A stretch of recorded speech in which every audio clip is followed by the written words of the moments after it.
Famille yanjye nta muntu n'umwe wangiriye akamaro mu buzima nka step mama wanjye kubera yuko she used to play for me.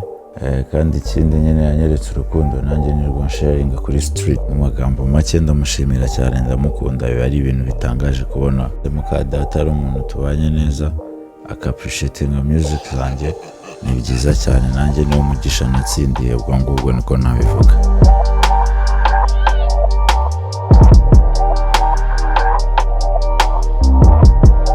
Amazina yanjye ni Bertrand Muheto. Amazina yanjye ababyeyi banyise mvuka muri famille y'abana batatu. Njye mukuru, njye mfura. Hakabaho umusista w'umurikira yitwa Samantha, hakabaho n'undi muji petit frère wacu yitwa Stana Musasharma. Iyo zina rye sana.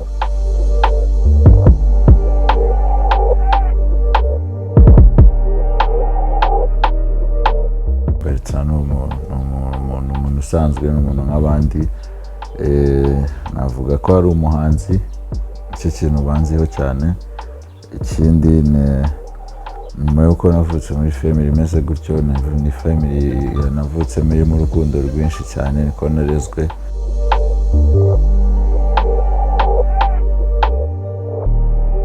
Mama wanjye yapfuye ndi muto, mfite nka 8 ans. Ntabwo mbyibuka cyane, ariko icyo ni ikintu cyo kimbabaza kuba adahari ngo celebrating ibiboro byose byanjye nkora ngezeho, kuko I know she must be cool with me. Niga mu wa kabiri secondaire, kera nibwo twiyemeje kujya muri studio, recording studio.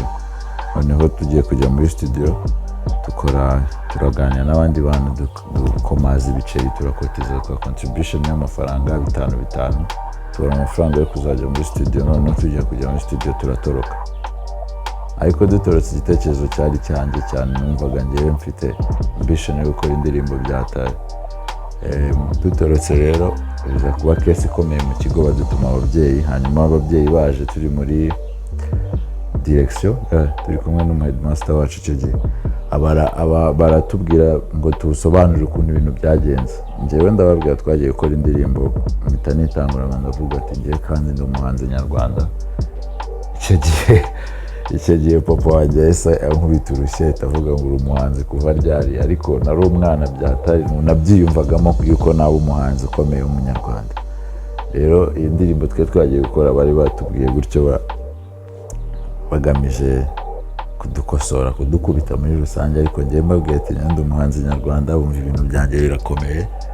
Babwira papa ngo dutahane banyirukane. Nawe aranyihakana, aravuga ati nanjye yarananiye. Namwe mumumpanire naramubazaniye. Iyo moment yari isekeje byatari cyane, ko abantu benshi baba babizi ukuntu ku ishuri bigenda. Iyo umubyeyi akwihakanya akavuga ati nawe directeur ndamuguhaye n'uwawe namuzanye hano. Aho muri high school nicyo kintu cyadanje numva cyansekeje cyane. Abantu bose twari turi kumwe duhananwa bakavuga yo crazy. Kinyatrap, izina cyazanywe na Bushari, niwe wambwiye mu matwi yanjye bwa mbere Kinyatrap. Movement yatangijwe nanjye. Nyuma yo kumva iryo zina tukumva byashoboka, ni byiza, biraryoshye. Nayowe namusharinze abantu twakoranaga n'ubundi haso yanjye buri munsi, ari buri munsi Ratio Music and Climax. Icyo gihe rero twashyize imbaraga hamwe, tubihuriza mu cyitwa The Green Fairy Music. Icyo gihe boostinga. Abantu benshi babyibazaho, babifata ukuntu bitari, ariko story behind nuko ari movement twari twatangiye gutyo. Nyiri kuzana igitekerezo, izina ari Bushari, njyewe mu igitekerezo ko tugomba gukora turi benshi kugira ngo movement ibe ari ibintu bishyushye. Nyine byasabaga ko tugira influencers benshi, abantu bose tubashyira muri Kinyatrap.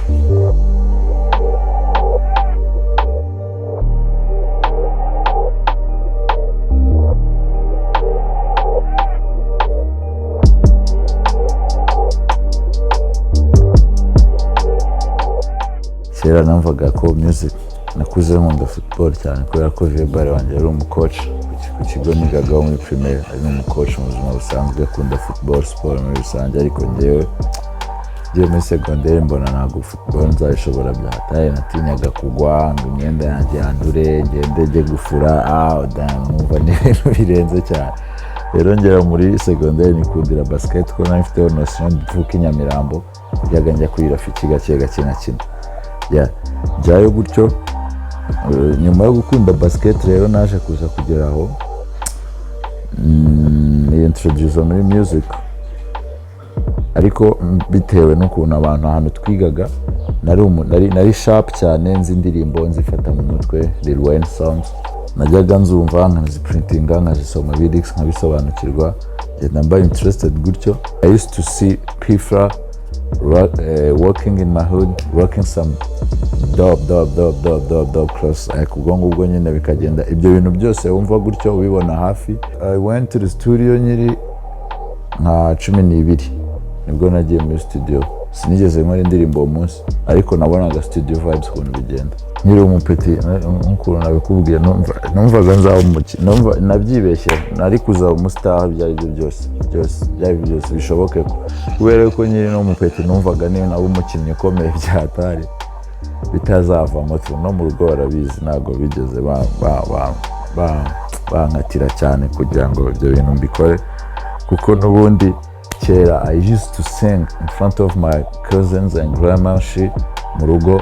Twateranye twagiye kumusura grandmère wacu, rest in peace to my lovely grandma, tukagenda kumusura akambwira wowe abangabo urabarusha urandirimbira, ni byiza cyane. Nacyari n'indirimbo zanjye ariko ndimo ndinterprete z'abandi, ibintu nk'ibyo. Rero gahoro gahoro nagiye njyewe mu mutwe wanjye binjyamo cyane gutyo ko abantu babishimiye iyo waririmbye. Nzakurekana n'ibintu bya football, mbona bifite ba nyirabyo n'ibindi nk'uko ariko nakuze numva nzaba umukinnyi. Abaji benshi bo muri Afurika, aba petit frère benshi n'abaji bakuru kuri njyewe, twese twakunze football, nta muntu utarakinnye karere wapi. Za tango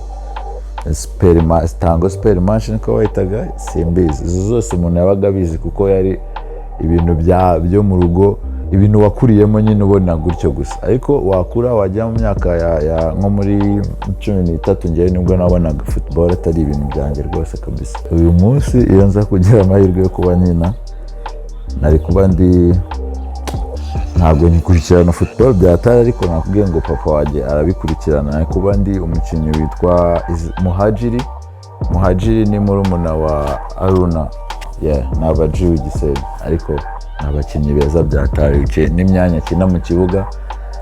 Nkuko bimbajije nyine niwe n'umukinnyi numva nari kuzaba ameze nkawe, yomba umukinnyi wa football ukomeye nkakina nkawe ukuntu akina mu kibuga, na luckiness yose afite. Iminsi yose ntabwo buri gihe wenda ihora isa niko navuga, ariko buri gihe hari ibintu bya buri munsi morning ntarafata gahunda, iyo irasa byatari, irasa switchingamo utuntu duke bitewe n'ukuntu naraye, naryamye ninze cyangwa se naryamye kare, biterwa n'ukuntu bimeze. Biterwa nanone muri iyo minsi ukuntu ntuje. Hari igihe ngira week yo kwirirwa nahuzaguritse ngenda nanabyuka mfite gahunda, mfite plan ebyiri, ariko simfitira priority, numva yuko nshobora kuza kuba ariyo ndi bubanza, ariko ntibisanzwe ni ukubyuka.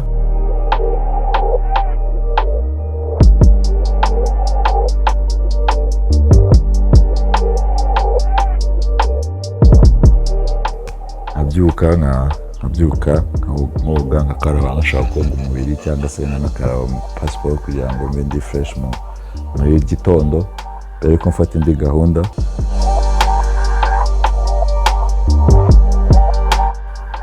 Getting a breakfast.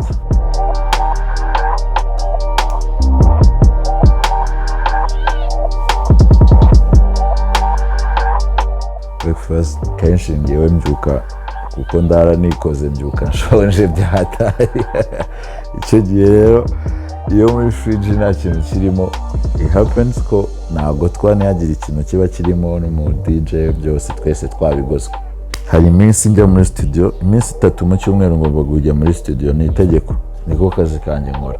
Rero njya muri studio bitandukanye, ariko icyo gihe hari igihe njya gukora rehearsals z'indirimbo zanjye with a live band, cyangwa se kureba Disolast nawe Nyamirambo home studio tukarecordinga byahatariyo. Hari iyo season yo dufitemo studio sessions, naho ubundi nshobora no kujya muri studio kumva indirimbo, ariko ngomba kujya muri studio iminsi 3 mu cyumweru. Gira na days sura ababyeyi, ava mu rugo nka umugoroba wose nkagenda gusura home. Hakabaho noneho na days zipfa ubusa yirirwa mu rugo umunsi wose n'abaji twagoswe hanshi n'ibindi byose urumva nkagira time yo kuza kunsura my girlfriend ibintu nk'ibyo cyangwa se izindi plot zose zisanga mu rugo. Ubwo week ibiri complique nawe urubyumva, ariko today mfite plot simbizi nimba biraza kuza kugushimisha nitujyana muri live session biba ari fresh byata, ariko it's really dope, sweet. That's what's up. Yeah.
Papa wanjye ni boss mukuru Jay-Z yakundaga kumpamagara boss, comment tu vas boss, simbizi.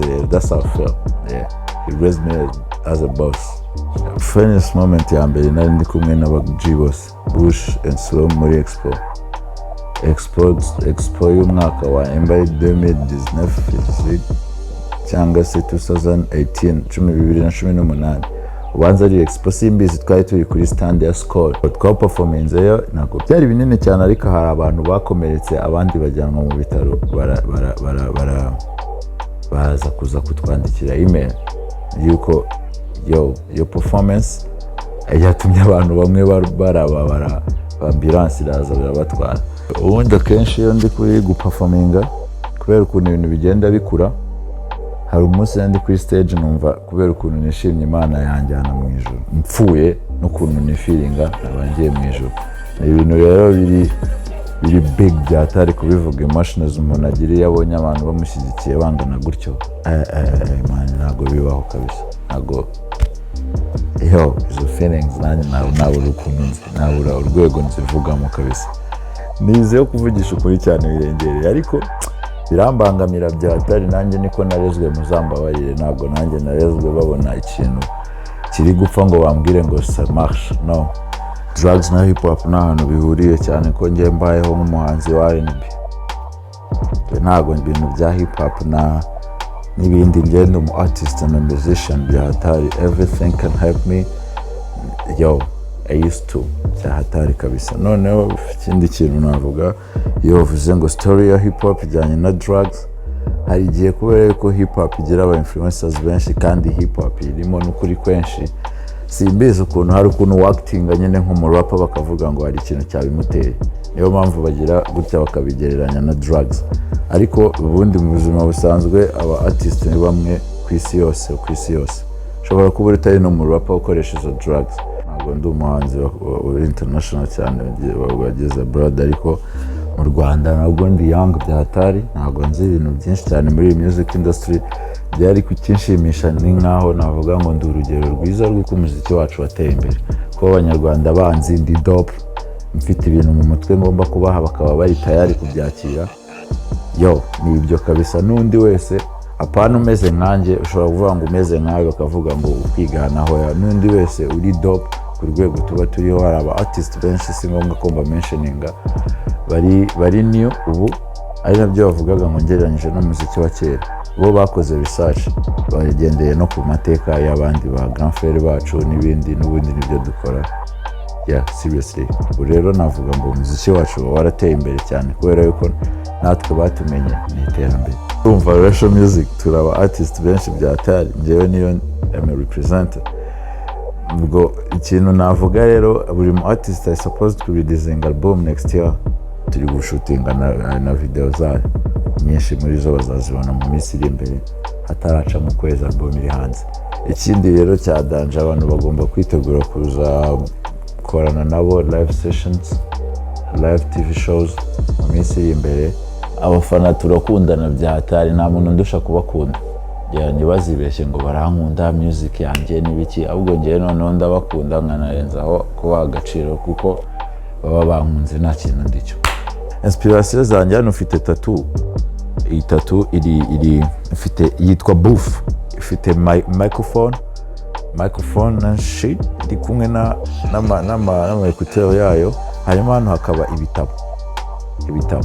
ibitabo nayo ni inspiration yanjye y'ibintu ndirimba byinshi cyane kenshi na kenshi kubera yuko ngira umufriend wanjye yitwa Sti uhuje na papa wanjye gukunda gusoma ibitabo hari igihe ubu ubwabo hagati yabo kuko nta n'umwanya nyifite wo gusoma cyane baganira ibintu biri mu gitabo hagati yabo bikanyubaka nkumva ni sawa byatari ariko nakuze nsoma niyo mpamvu mbisobanukirwa vuba kuva 2017 nko muri sama yaho 16 and 17 muri sama yaho nagendaga n'amaguru niyo Maniga Boshari aho havuye indirimbo yitwa Tabati ni terme twari twarahaye kugenda n'amaguru urugendo rw'igihe kirekire nka 15 kilometers ntago nigeze nesmetinga cyane kubera yuko nabikundaga ibintu nkora navaga kuri 40 n'amaguru home kwa papa wanjye kwa Jay-Z nkajya kuri Greenfield Kicukiro Centre n'amaguru every single day